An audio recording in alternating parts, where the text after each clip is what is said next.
Well, good morning. How's everybody doing? Good. Man, it's great to be at this chapel. It's a beautiful chapel. I was looking back there in the back, and there was a sign that said that it was constructed here or brought to this location in 1925. I actually was born 1 year prior to that, in 1924, so that makes both of us kind of old, the chapel in this place. But even though I'm 97 years old, I don't really need this cane. I feel like I'm 17, so I'm feeling good. I'm feeling good. I don't need this thing. It just helps me get around sometimes. And if any little kids come around, I can beat them with it. So that's one reason that I haven't. Well, thank you, Chaplain Boyd, for inviting me this morning. So yeah, I'm a survivor of the USAT Dorchester. Anybody ever heard the 4 chaplains before? Yeah, we'll tell that story. I came from there, that ship. I was on that ship. I met those chaplains. And like I said, I was born, my name, by the way, is Specialist Richard Baker. And again, I'm glad to be here with you. I was born in a little city in Virginia, Colonial Heights, Virginia. Anybody ever been to Virginia before? A couple people? Nice. So just south of Richmond was the town. And that's the house right there that I grew up in, just south of Richmond. So born 22nd January 1924. Man, that was so long ago. Many memories. The times in the 20s were somewhat different than today. I mean, obviously we didn't have the technology, and the 20s weren't so bad, but when the late 20s, early 30s hit, it was the Great Depression, if you know your history. And so it was, many families were struggling. Many families had some hard times. My mom was actually a part-time nurse, so she made pretty good money, and my dad worked in a factory. And so they both were able to keep their job throughout the Great Depression because of the need. So my family was pretty comfortable. Like I said, I was born in 1924. I had an older brother. He was a couple years older than me. And then I had a younger brother and a younger sister, and they were about 8 or 9 years younger, 9 to 11 years younger than me. So as we were growing up, me and my older brother, they came up a little bit later through the Great Depression. One of my favorite memories, and I got a few pictures here I want to share. This was my dad's 1935 Chevy. He loved Chevrolet, and when we were able to get this truck, and around when I was 13 or so, he let me drive the truck. There was like driver's license were just coming about during those times, so nobody really enforced the laws. And the roads back then where we lived were dirt roads, and so my dad he taught us to drive in that truck, and so that was one of my fondest memories way back in the 30s is driving that truck, even through some of those toughest times. Other memories that I have is actually going to church. I grew up in church. My parents brought me to church, and there's some things that came out of the Great Depression that you probably know about now. You ever heard of a church potluck? You know, you bring all your food. Yeah, so back then we didn't have a lot of food, and so we would all come to church like this, a church like this place, and worship together. And all the moms would be bringing the food, and afterwards we'd get to hang out. The kids would go run around outside and play games, and after we ate, filled up on everybody's food, and then the parents would kind of stand around, and I don't really know what they were doing, what they were talking about, but it seemed boring. So I was like climbing trees and doing all that fun stuff. So that was a great memory way back in the 30s growing up. Another memory we had, since there was not a lot of money around, there were some movie theaters open, but people couldn't really afford to go to them. And so something that just kind of skyrocketed, or just kind of came into existence around that time was mini golf. It was cheap, it was easy to make, and so we'd go around with other families and enjoy games of mini golf. Really good times there. There were some movies that came out later, though. Probably some movies that you remember. This was kind of late 30s, 1937. Anybody heard of Walt Disney, Snow White? Yeah, that movie came out way back, still popular, I think, today. Kids like to watch. In 1939, The Wizard of Oz came out. I mean, that was like the coolest thing ever. And it's like the color, live action type color movie. It was pretty cool. People really enjoyed watching that.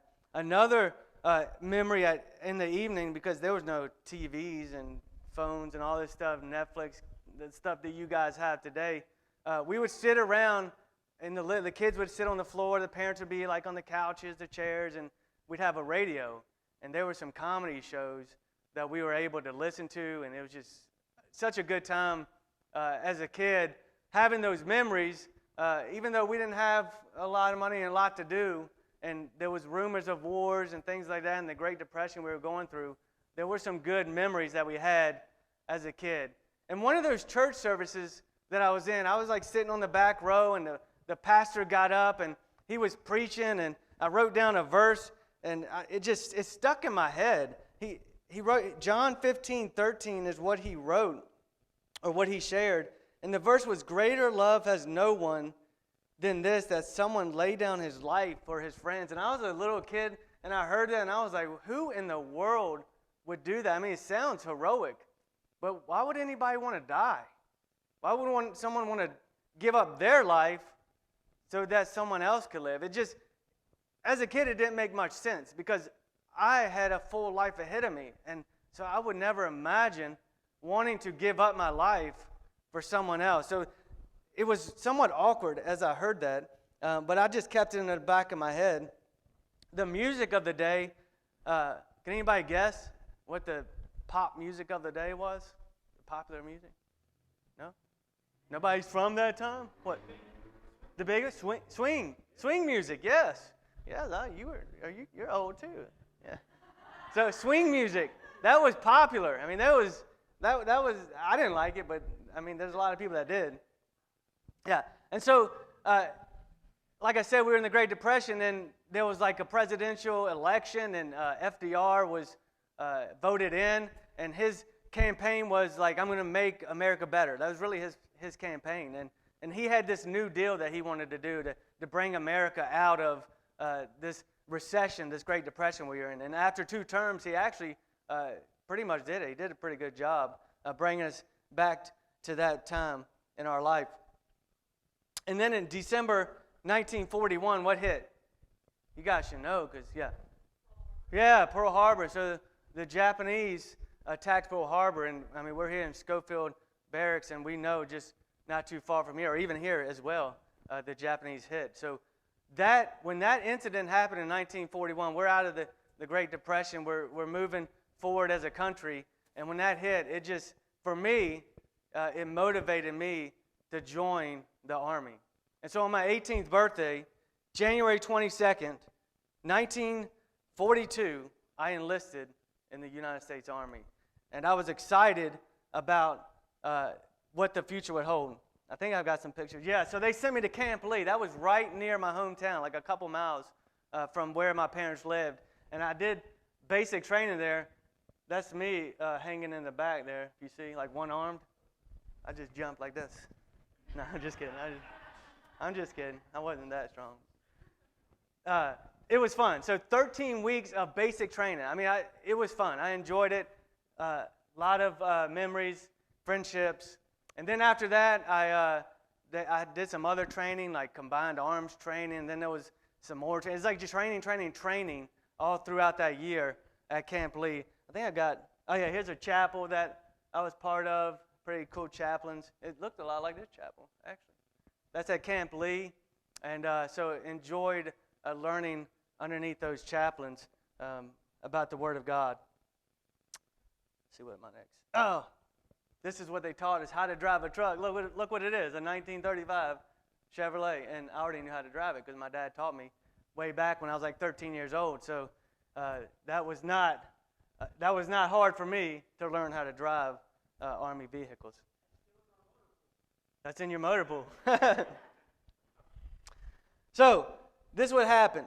After Camp Lee, they sent me to New York for some more training.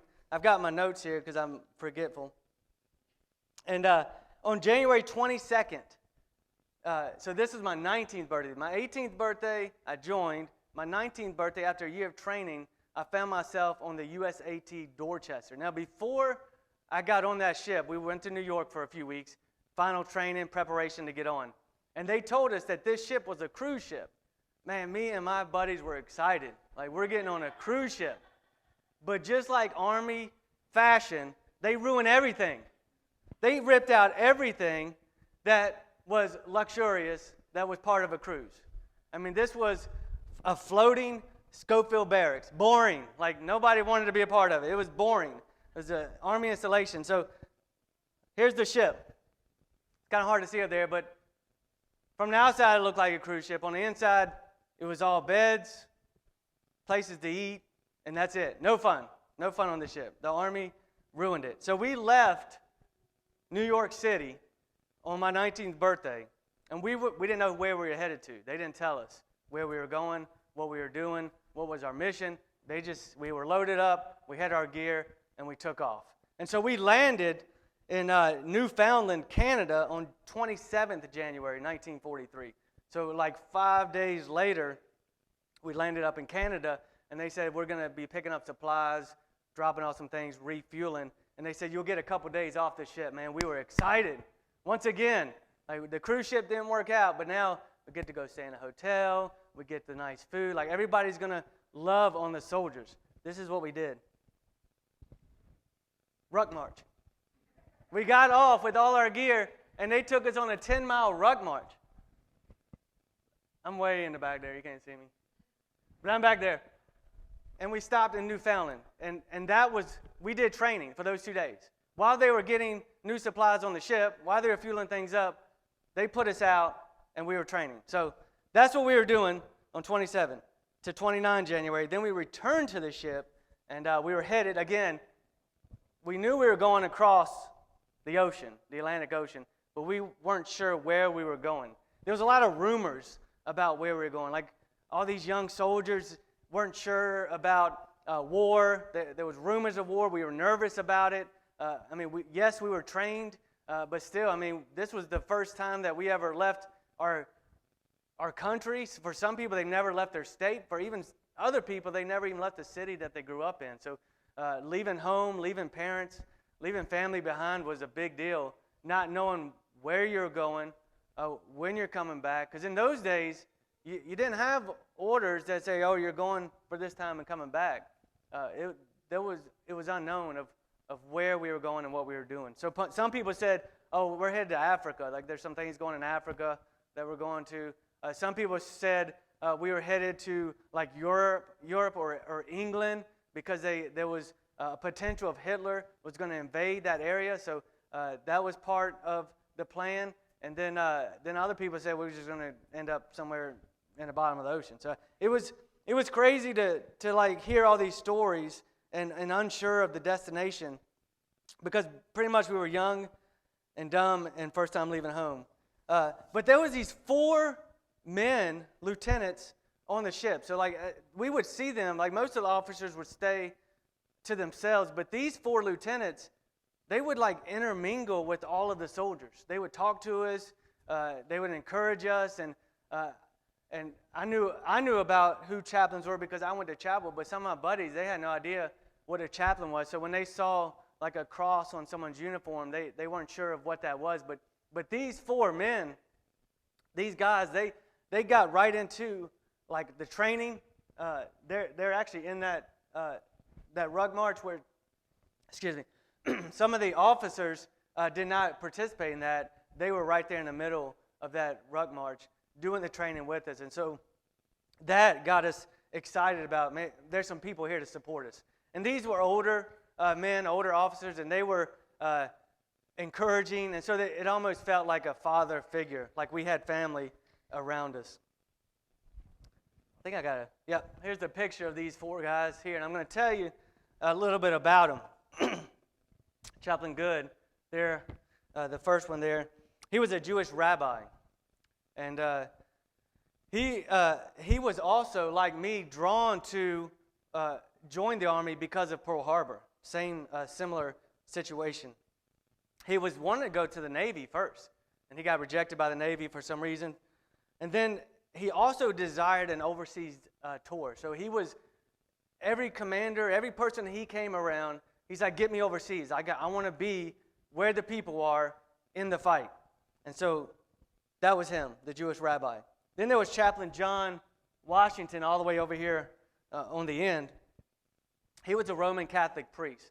So we got a Jewish rabbi, and now we have a Roman Catholic priest. He actually, at age 7, was on the path to priesthood. So he knew very early that he was going to be a priest. Do we have any 7-year-olds here?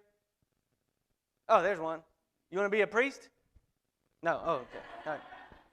Does not want to be a priest. He also was rejected by the Navy. Now, this is a funny story. He went to the Navy and was in the middle of the medical exam, his eye exam, and he failed the eye exam. One of his eyes doesn't see as clear as the other one. And so they said, you're out, like you didn't make it. And so then he went to the Army, and he's like, I'll try with the Army. And he showed up to the eye exam, and he's like, I've got to come up with a plan. So he covered his eye, and when they told him to switch to the other one, he just kept the same one. He's like, hopefully they won't notice. The doctor turned away. He never noticed. And so on the way out, after passing, he prayed that God would forgive him for that because he had a greater cause that he was going for. So that's Chaplain Washington. Pretty funny. Next one's George Fox. They're one in the middle. He's a Methodist minister, so he was one of the Protestant. The two middle are Protestant, the Jewish rabbi and the Catholic priest. George Chaplain Fox was actually the oldest of all of them, and he actually served as a medic in World War I. So this was an older guy. And he not just served as a medic, he was a hero in the Army. He got a Silver Star and 2 Purple Hearts while he was in World War I. So this guy, the whole reason that he went back in the Army as a chaplain is because he understood the hardships that he went through as a soldier, and he wanted to help other soldiers as our country was facing another war. He also went into enlisted early on because he was escaping abuse from his father. So that's another thing that motivated him to help young soldiers who have gone through similar situations. Chaplain Clark Poling, the last one we have, he's a Dutch Reformed Protestant chaplain. And he came from a family of ministers. His dad was a minister, his uncle was a minister, his brother was a minister. So there's a lot of men in his family who were ministers. And he just felt the calling as well to go and be a part of that. But before he left, his dad reminded him of the high casualty rate of chaplains during World War I. There was a lot of chaplains that were right smack in the middle of battle and died. And his dad said, do you really want to do this? And he was like, yes. Like, I'm driving on. This is what God has called me to do, is to serve our country in this way. So in November of 1942, these 4 chaplains met for the first time. They were at Camp Miles up in New York. They were preparing for their deployment on Dorchester to actually Greenland is where they were headed to. And these guys knew it. The soldiers did not know. They didn't want all the information out, but these chaplains knew where they were headed. They had all just completed chaplain school, so they're brand new chaplains out of the chaplain school up at Harvard University. And so they really, even though they were from different faiths, different backgrounds, and maybe believed some different things, they were united in their mission to reach soldiers. They knew, especially for those first few days, that they were going to be on a ship, and their whole mission was to lift spirits of these soldiers because they were unsure of where they were going. They were scared. They were nervous. And so these chaplains would walk around together, and they would see soldiers doing their daily jobs, and they would try to encourage them. On some of the off time, the soldiers would be playing cards. One of the stories that was told with Chaplain Washington, so he came walking by. They were playing some kind of poker game or some kind of betting game with cards, and one of the soldiers said, "Hey, Chaplain Washington, can you bless me?" Or he said, "Hey, Father, can you bless my hand?" And he looked at his hand. And he said, "I would not waste a blessing on that hand." And so he just left him with that. But they held services, and so each one of them would attend each other's services. The soldiers kind of caught on, and they would attend each other's services. So it was definitely a pluralistic environment into where everyone supported each other, even though they had differing belief systems. So really, if from my point of view, these guys right here brought a slice of heaven to the Dorchester. I mean, it was miserable. I mean, we were packed in there. It was tight. It was hot. Even though it was cold outside, inside the ship was hot with the engines going and all of us packed in and our gear. It was not a very comfortable situation, but these guys made it comfortable. One thing that they started after they started doing their services was this amateur talent night. So it's kind of like a show. I mean, this was almost like cruise living. If you've been on a cruise, you know, there's shows in the evening. These guys would put on shows, and they were all performers. I mean, they could all sing perfectly, and so they would sing and play their instruments, but they would get other soldiers to do things. So some soldiers would have like an act that they would act out. Some were also sung and had some instruments. Some would dance. I mean, there was a guy that was told jokes, and so this is something that we look forward to each night. And we've made it. So 29 January we got on, and now it's like February 3rd. We've been on for a few days, and life is going well. We were actually part of a convoy of like 6 other ships, so we were kind of riding together. There was some stormy weather. Things were rocky for some of the days, but then it kind of calmed down, and some of those ships were a little bit faster, so they got a little bit ahead of us. And kind of after the talent show, there was a message from the captain, and he was like, "Attention, attention, shipmates." And his message was that even though the waters have calmed down, there was radar of German U-boats, submarines that were around in the water. And so his announcement was making sure that we were ready for anything that would happen. He said this, likely nothing's going to happen, but tonight is probably the most dangerous night on February 3rd that we had on this journey. And so he said, make sure you put your life jacket on, sleep with your life jacket, put on extra clothes, because if something happens, you want to make sure that you're warm, that you have all your gear, and you can get up and go.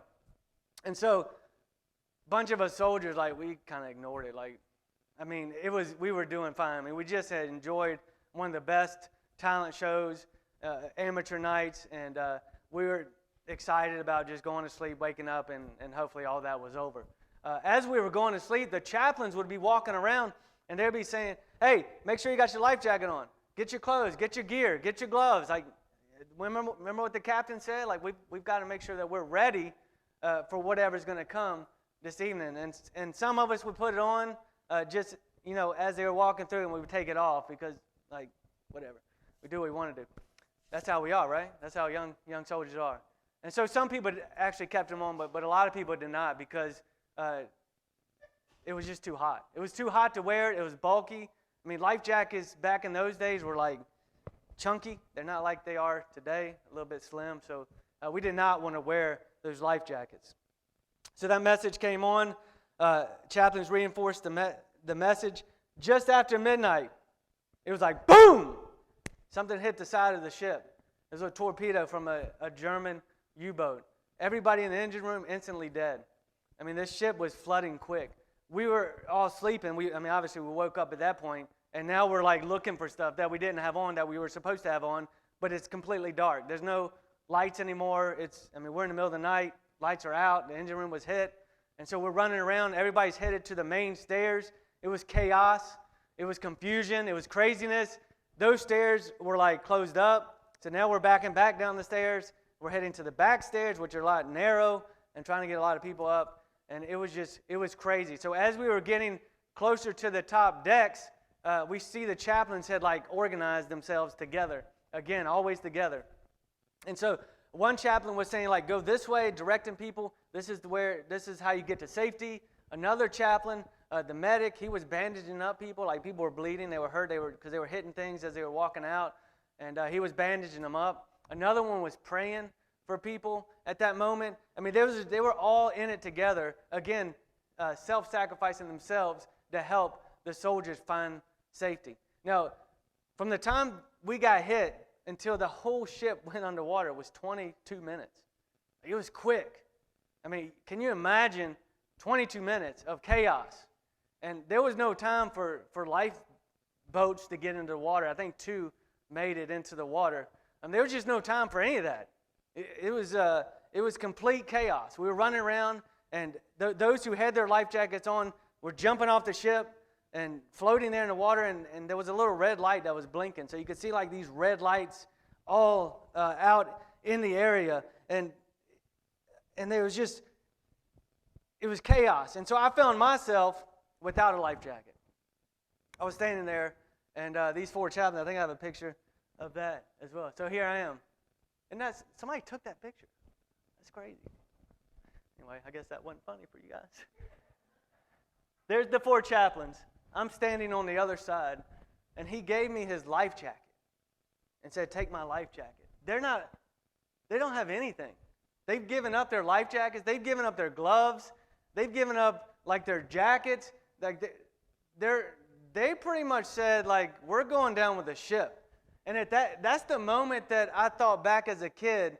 Remember that verse I shared? Like that verse popped up in my head. It was, greater love has no one than this, that someone would lay down his life for his friends. And at that moment, I saw four men that were about to lay down their life for these soldiers, for their friends, for the people that they had encouraged for the last week.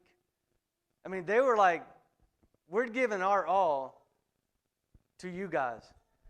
And so right after that, he said, go. Like, go save yourself. Don't worry about us.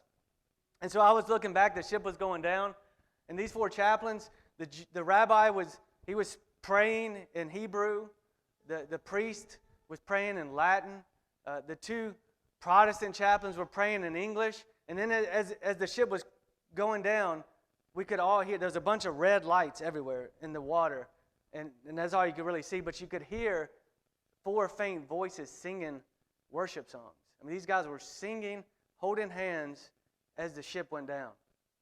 And that verse was all I could remember. If you think about these four chaplains, I looked up the mission of chaplains today. It's three things they do. They nurture the living, they care for the wounded, and they honor the fallen. And I was just thinking back of that story that I lived through, and those guys did all three of those things. I mean, they embodied that sacrifice. And another thing that came to my mind was their survival was secondary to us living. Like in their heads, they had already committed to dying, sacrificing themselves so that we could live. I would not be standing here today unless those four chaplains were on that ship. And it makes me think of growing up in church, hearing of Jesus. Man, he did the same thing. These guys were a perfect example of what Jesus did for us. I mean, lived a perfect life, came down, sacrificed himself, gave up his life so that we could live. And that picture has been in my head my entire life as I've tried to go about my life and live in the way that Jesus has called me to live. One that sacrifices and understands what that greater love is from that message as a little boy. Let's pray together. God, I just thank you for a story like this where we can hear about four men who gave up their life so that others could live. And God, I just pray that we would do the same. Not physically give up our life, but God, give up and sacrifice for other people so that they can live a better life, a life on purpose for you. And God, I think that we can look back in history and hear a story like this and then that it can motivate us and encourage us as we go about our day. God, continue to direct us and guide us as we look to you to change our life. It's your name that we pray.